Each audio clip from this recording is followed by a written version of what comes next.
We have a group effort to welcome Dave to the Hall of Fame. Jim Boeheim, Jim Calhoun, John Thompson, and Lou Carnesecca.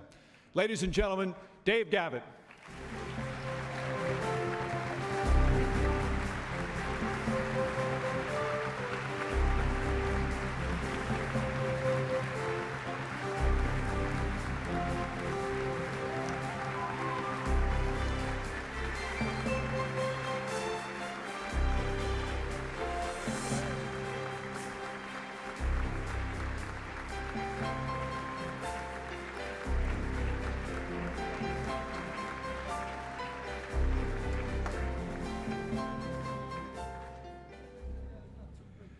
Wow. Thank you all very much. I don't know what it says about me that I needed 4 escorts. I'm not sure that I'm as easy to get along with as people have been saying. And I want these 4 guys to know how much I appreciate them escorting me up here tonight. Not that they were the easiest dudes in the world to work with at times now. I don't want you to get the wrong impression. Louis excluded, you know. But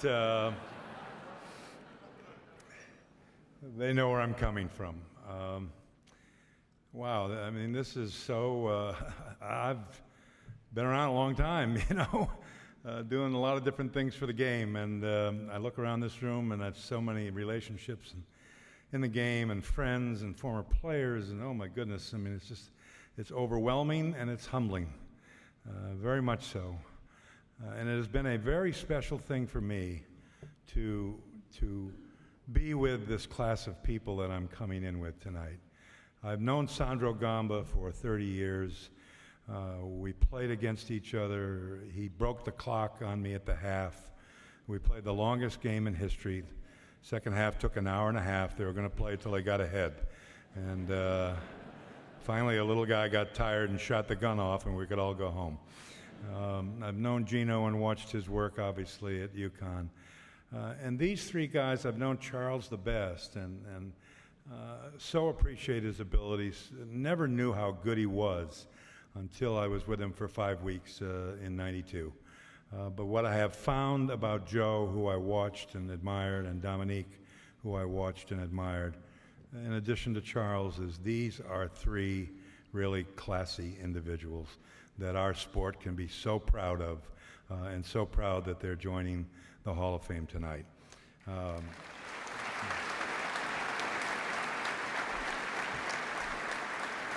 And I'm proud to be their classmates, even though Charles has already tried to pull a coup d'etat on me. He had an early morning meeting this morning, Sandro, long after you and I were in bed. And he said they had a little meeting about who would cry first tonight.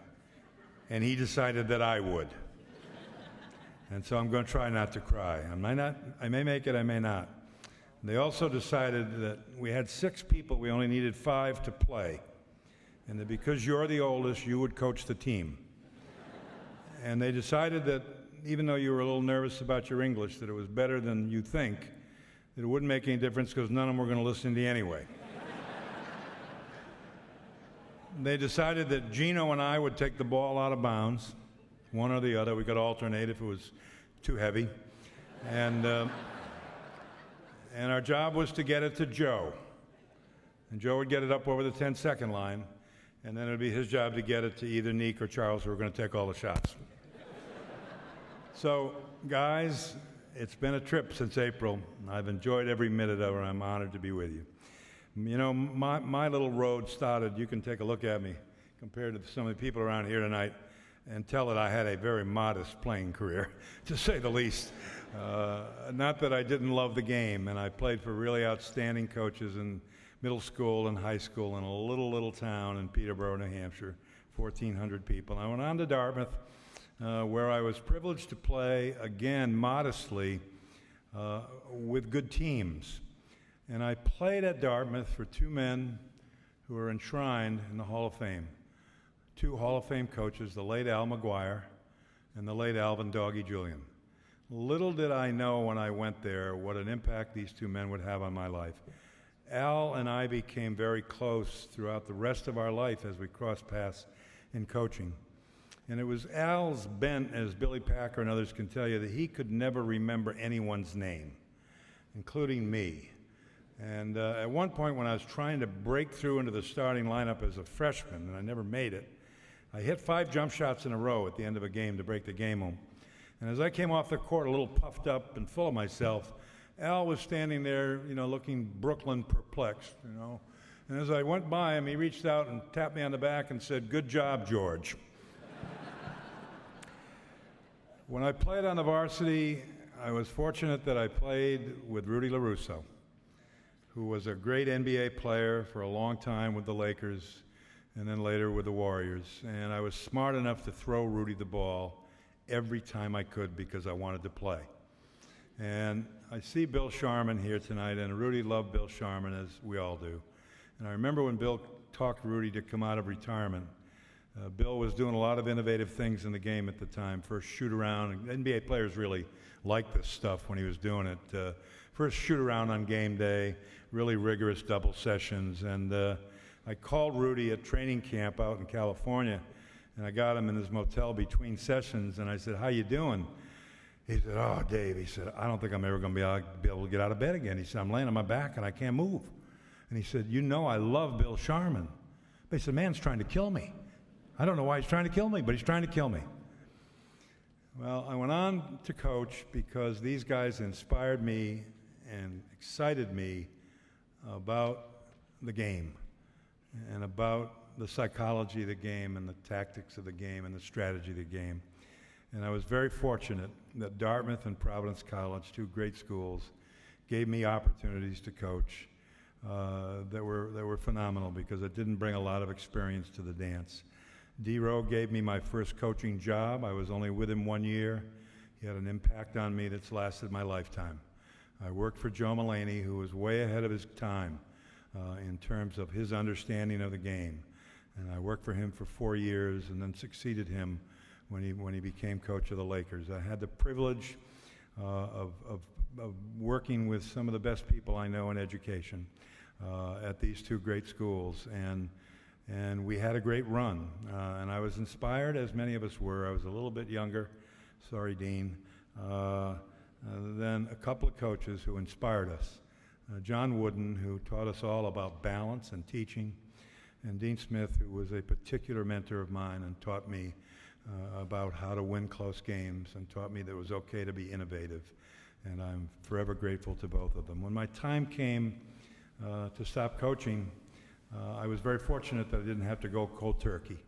I was able to start the Big East Conference, and we came across the sky like a meteor those first 10 or 11 years. Mike Tranghese was my soulmate. He grew up right here in Springfield. He worked for me at Providence for about 2 years, and I worked for him or with him for about 17 years.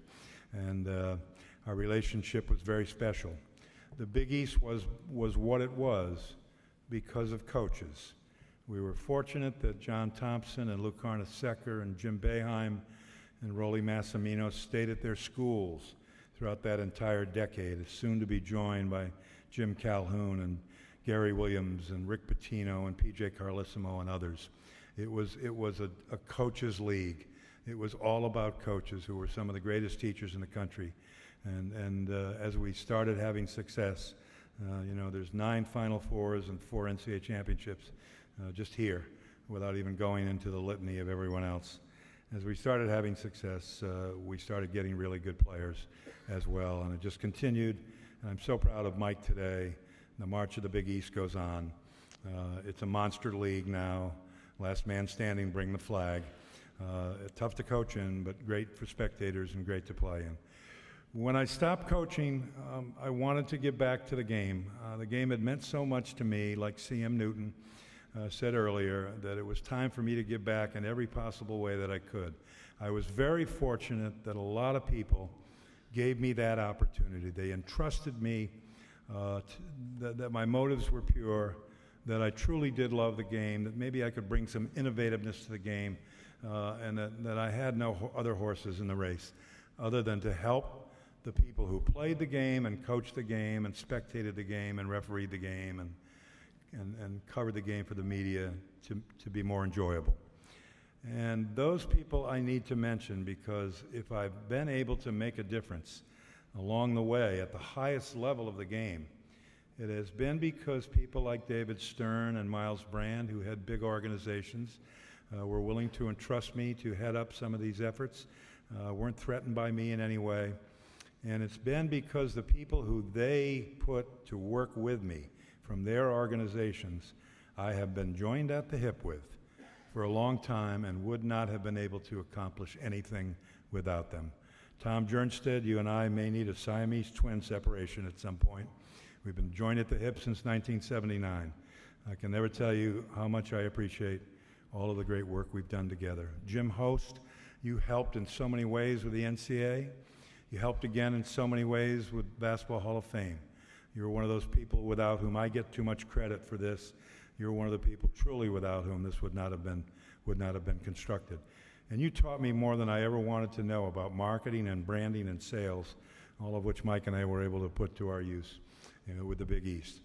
C.M. Newton, it seems like you and I were always passing off something to each other. I don't know who the hell was president of what first or chairman of what first, but every step along the way we seemed to be there. And Russ Granick, from the time that we really got the NBA players involved in USA Basketball, and I think it was back to 1987 or 8 when those discussions first started, you have been a soul brother.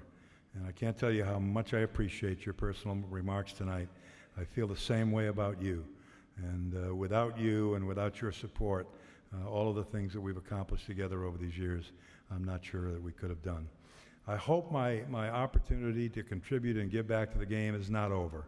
I think the game is in good shape. I think it's in good health, but it needs some tweaking. And particularly, we need to stop losing the potential and the promise of so many of our younger players today who don't quite make it to be able to play professionally and earn their living.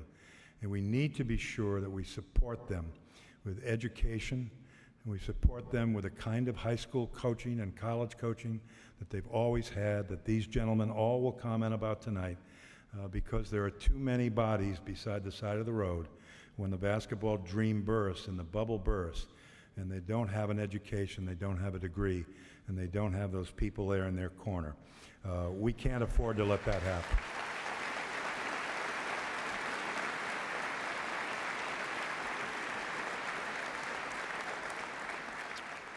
So I can tell you that I will remain committed to making that happen.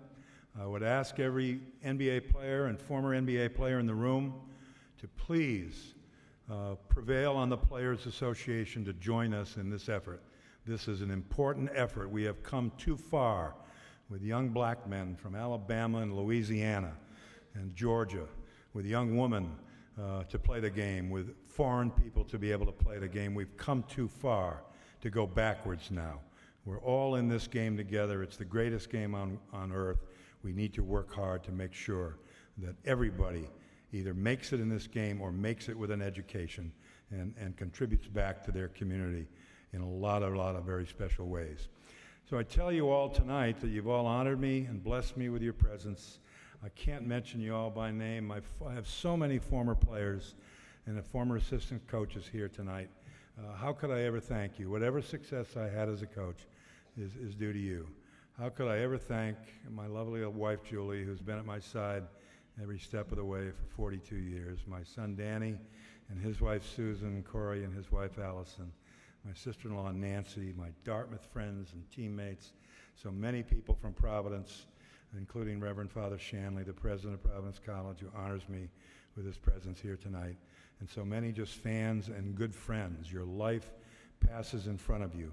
I have been very, very blessed. My life has been about this sport. It's been about faith, family, and friendship. They're all present in this room tonight in a very big way. God bless you all, and thank you for honoring me so.